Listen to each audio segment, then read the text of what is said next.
You have to know that the advice they're going to give you is based on their own model of the world. And if their model of the world does not match a model of the world that you want or that you aspire to have, then the advice may be misaligned to get you to where it is that you want to go. Welcome to the Ryan Rice Show, where we talk about what we learned yesterday that we can apply today so that we can be better tomorrow. I hope you enjoy and subscribe. I went to a graduation recently and it made me think about what I would tell my 22-year-old self if I could have the ability to go back in time and talk to him when he graduated college. And I came up with 4 things that I think are really important, and had my almost 40-year-old self talk to my 22-year-old self at that time and told him these 4 things, it likely would change the course of his life at that age. If you're new here, my name is Ryan Rice. I'm a real estate entrepreneur. I am in my 4th year running a real estate business. I did 40 deals last year, and I spent over a decade in Fortune 30 first before I transitioned into entrepreneurship. So the first thing I'd tell my 22-year-old self upon graduating college is focus on learning versus earning. Be okay not knowing what in the world you're going to do with the next 20 years of your life. The decision that you're about to make doesn't mean that you're going to be doing that thing forever. And it's going to feel cool telling people close to you, or telling your friends, telling your family that you got a job making $50,000 a year, which in 2007, yes, it was a decent amount of modest money. But what is going to feel cooler is acquiring skills that are going to earn you significantly more than that, maybe as much as that in 1 month, for example.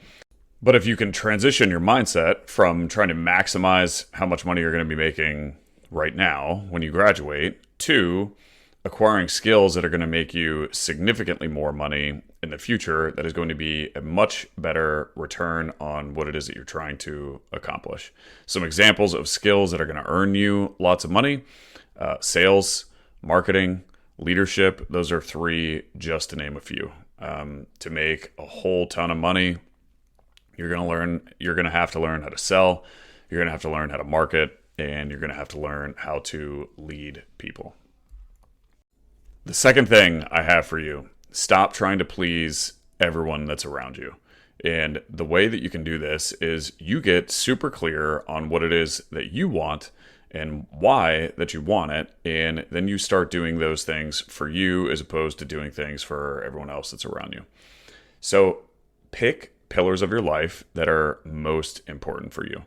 And for example, the things that are important to future you, or to me now, are physical, mental health, my closest relationships, which involve my wife and my kids, which of course at 22 you don't have. And in fact, your closest relationship, honestly, at 22 is going to be the relationship that you have with yourself. You're going to think that the relationship that you have with friends, or maybe a girlfriend, or whoever, might be important, but there is no more important relationship for you now at 22 than the one that you have with yourself. So focusing on you, making yourself better, is probably the best category that you can possibly focus on. Finances is another example of a category that I have now, and what I'm passionate about, which again, at 22, you don't even know what you're passionate about. So don't worry about making passion a category that you want to focus on. You're going to figure out what you're passionate about with the more and more stuff that you do. So you're going to take those categories that you have, the categories that you define are important to you. You're going to write outcomes for each category, and you're going to revisit them very frequently. And when I say very frequently, all I want you to do is write down outcomes for each of those categories you define are important. And every 2 weeks, pull out the outcome and just figure out, are you driving towards that outcome or are you not? Are the things that you're doing, the ways that you're spending your time, are they getting you closer to that outcome, or are they getting you not closer to that outcome? And if you're not getting closer, then you just readjust and you drive towards that outcome. Very simple exercise. That is how you're going to make sure that you're constantly heading in the right direction. And by defining the direction that you're heading in, by picking the categories of your life that are important to you and establishing some outcomes that you're after, that's going to help make sure that you're always driving in that direction. Number 3, stop spending money on stupid shit.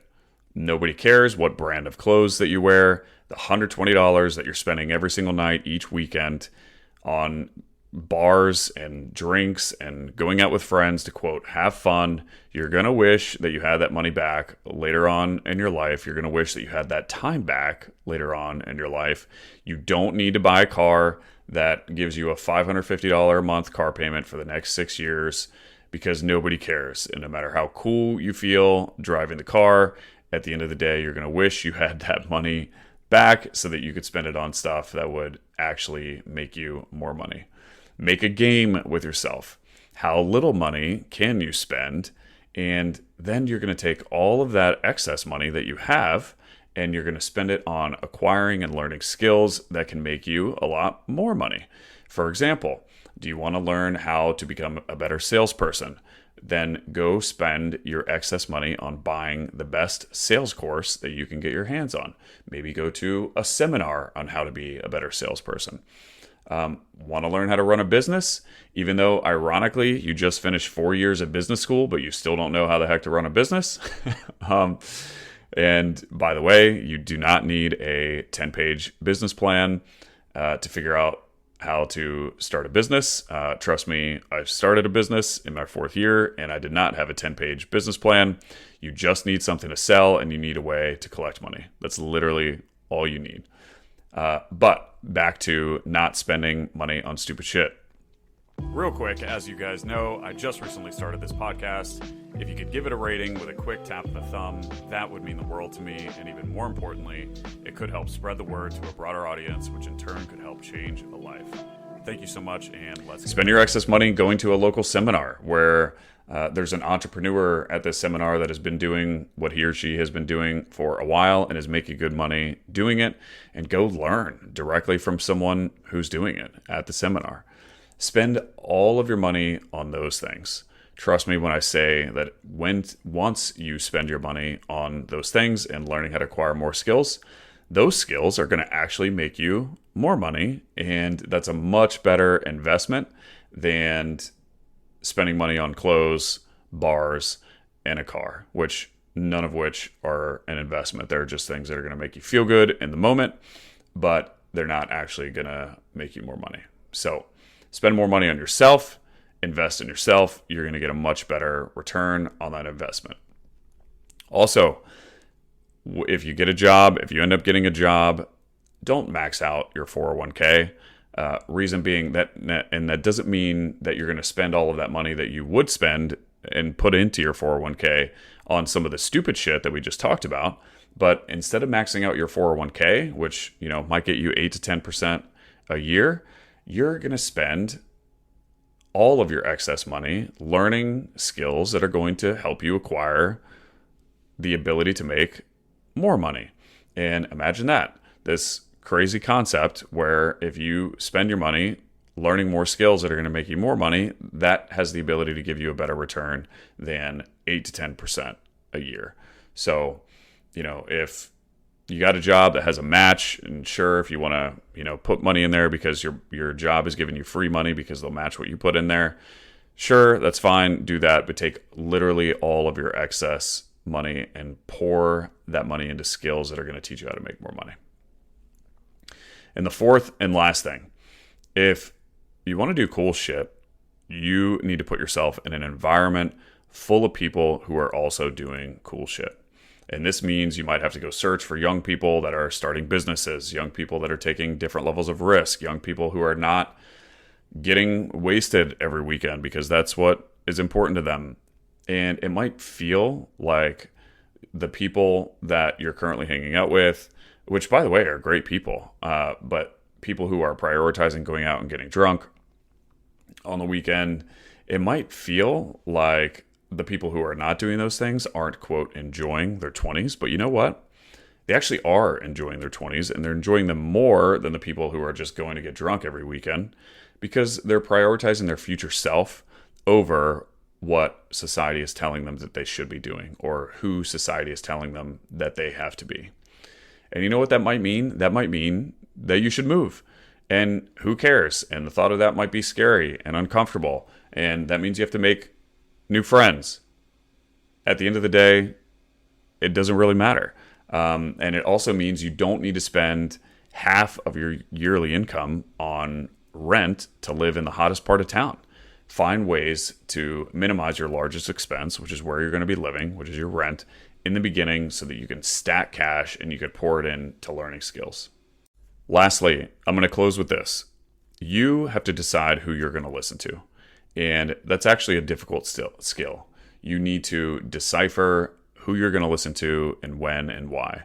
And you don't need to listen to me, your future self, but you have to think, is there anyone else out there who exists who has your best interest in mind more than me, which is your future self? And a side note, kind of a cool hack, and you can do this in your 20s. I do it now almost being 40. Try imagining who you want to be 2 decades, 3 decades, 4 decades from now, and have conversations with that person about what it is that you should be doing now. Have conversations with that person about the things that you're struggling with. Have conversations with that person about the important decisions that you're making in your life right now. It's amazing the insights that you can gain from someone who has your best interest in mind more than anyone else. And there's nobody else who has all of the context in the world that you do other than you. And talking with your future self is actually can be a pretty powerful tool. But know that anyone and everyone who gives you advice, some of them may think that they have your best interest in mind, but you have to know that their advice is coming from their own model of the world. And it's likely that their advice is serving them, even though they think that it's serving you. What it is that they're telling you is actually serving them, serving their own model of the world. And so, for example, if you want to get advice on money, go listen and take advice from someone who's making just as much or more money than you want to make in the future. If you want to get advice on fitness, listen to someone who's as fit or more fit than you want to be in the future. Want relationship advice? Listen to someone who has the relationship that you want in the future. And just because someone has been together for 20 to 30 years, that doesn't mean that it's a relationship that you want in the future. Define the type of relationship that you want, and then listen to someone who has that relationship. Don't fall into the trap that because you think someone cares about you, or because you think someone that loves you, that you should listen to everything they say about every topic. That is not how life works. And although people are always going to be well-intended, you have to know that the advice they're going to give you is based on their own model of the world. And if their model of the world does not match a model of the world that you want or that you aspire to have, then the advice may be misaligned to get you to where it is that you want to go. But the skill of learning, the skill of discerning who you should listen to about what, is a very important skill to develop. And if you can start working on that now, it is really, really going to serve you. So that's it. Freshly graduated 22-year-old me. Look, listen to these things if you think they're helpful. If not, feel free to toss them. But just know that there's nobody else who has your best interest in mind more than me, which is future you. So go put in the work.